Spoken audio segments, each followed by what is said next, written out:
Bonne année 2024. C'est un grand millésime qui s'ouvre à nous. Qu'il me soit permis dans cette perspective de formuler à l'intention de chacune et chacun d'entre vous, chouetteuses et chouetteurs, mais aussi à vos proches, parfois déroutés par votre quête, des vœux de bonheur, de santé et particulièrement de réussite dans ce que vous serez amenés à entreprendre. Pour ce qui est de la chouette d'or, je vous souhaite des recherches apaisées avec la juste dose de fébrilité et d'adrénaline, d'imagination et de pertinence, tout en conservant une totale imperméabilité face aux prédicateurs égotiques, aux pisse-vinaigre et autres pyrrhoniens que la chouette attire bien malgré elle. 2024, c'est aussi une année bénéfique pour la planète qui s'annonce avec le nouveau système de vérification des solutions en ligne. Pensez donc, déjà plus de 1700 blessures lui ont été épargnées et sans doute bien d'autres qu'elle ne subira pas. Quant au pouvoir d'achat des ménages, au prix moyen d'un trou vide, c'est de plusieurs centaines de milliers d'euros qu'il va s'accroître cette année.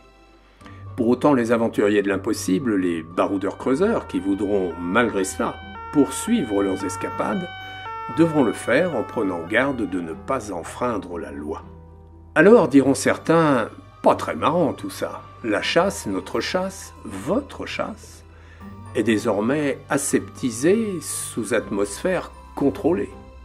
Atmosphère, il est vrai qu'elle paraît parfois pesante, tendue ou délétère dans les échanges sur Discord.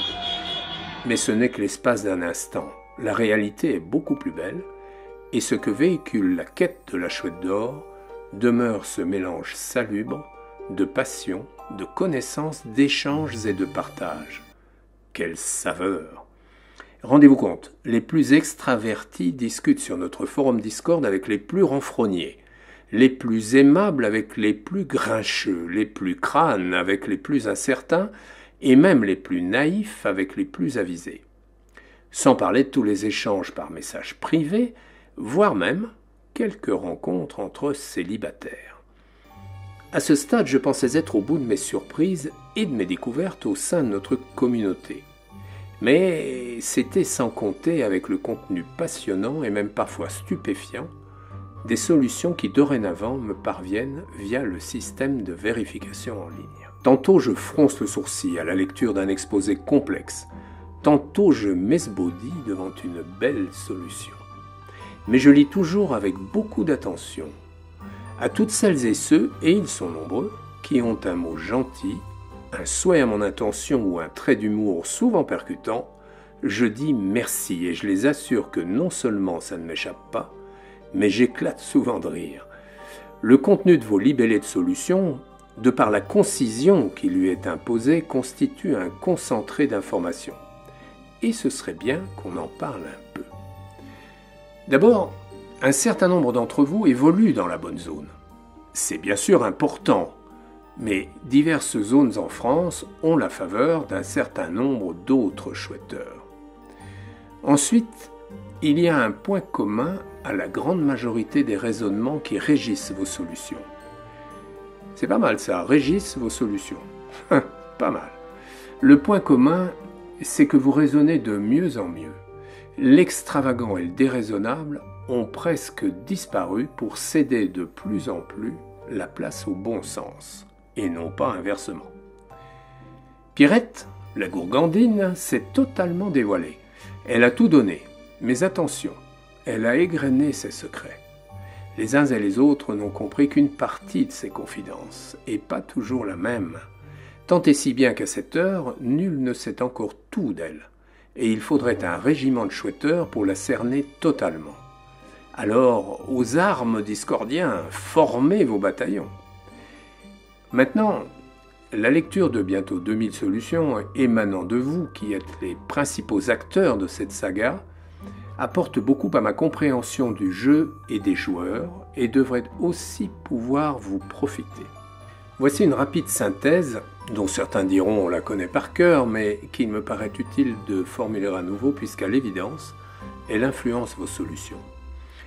Il est possible de faire la différence entre les joueurs conservateurs qui restent attachés au Madi et au reliquat, concevant Max Valentin comme un virtuose du codage et un démiurge éclairé, et les joueurs réformistes qui sont dans l'actualité du jeu. Les plus entiers de part et d'autre se disent même pro-Max ou pro-Michel, et les plus extrémistes vont jusqu'à se dire anti-Max ou anti-Michel.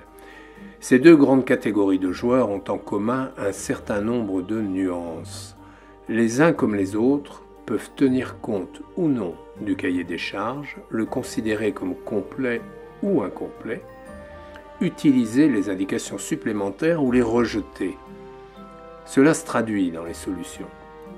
Pour mieux expliquer ça, je dirais que nous vivons actuellement la 4e saison de la saga de la Chouette d'Or.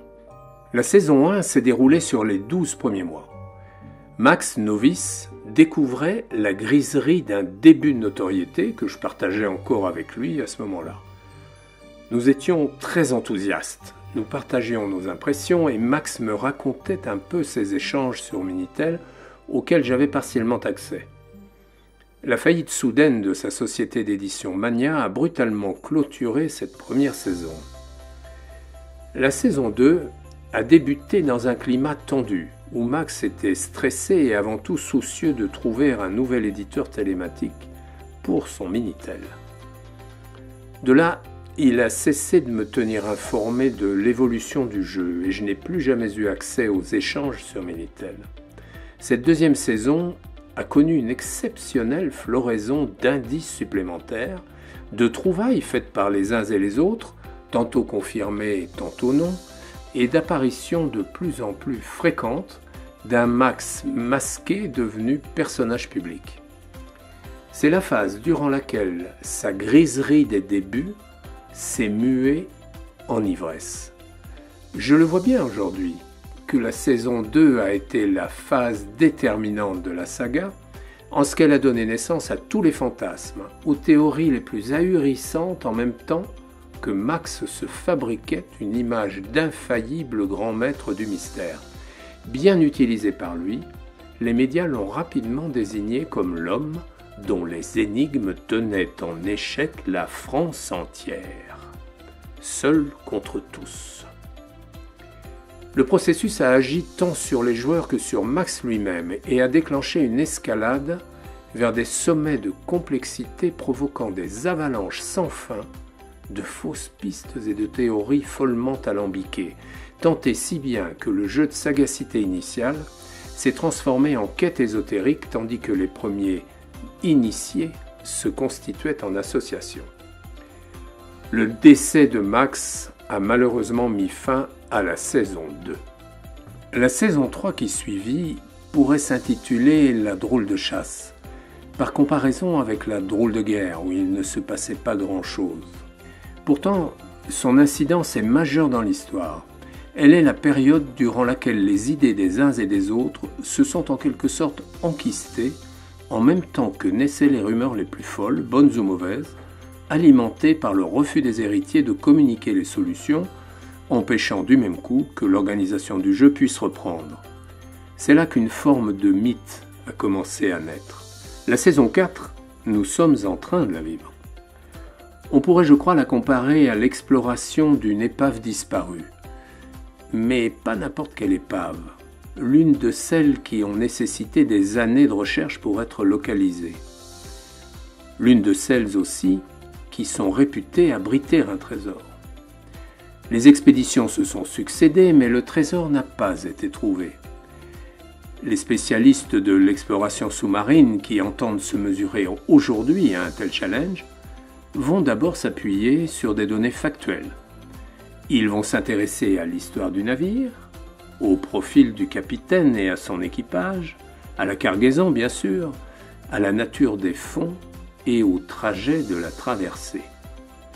Ils sauront ainsi se forger un canevas logique, s'appuyer sur les faits et se garder de toute complaisance vis-à-vis des légendes. Ils résisteront au chant des sirènes, ne perdant jamais de vue ni d'où ils viennent, ni où ils vont. Alors pour 2024, bon vent les amis, et ne vous laissez surtout pas mener en bateau.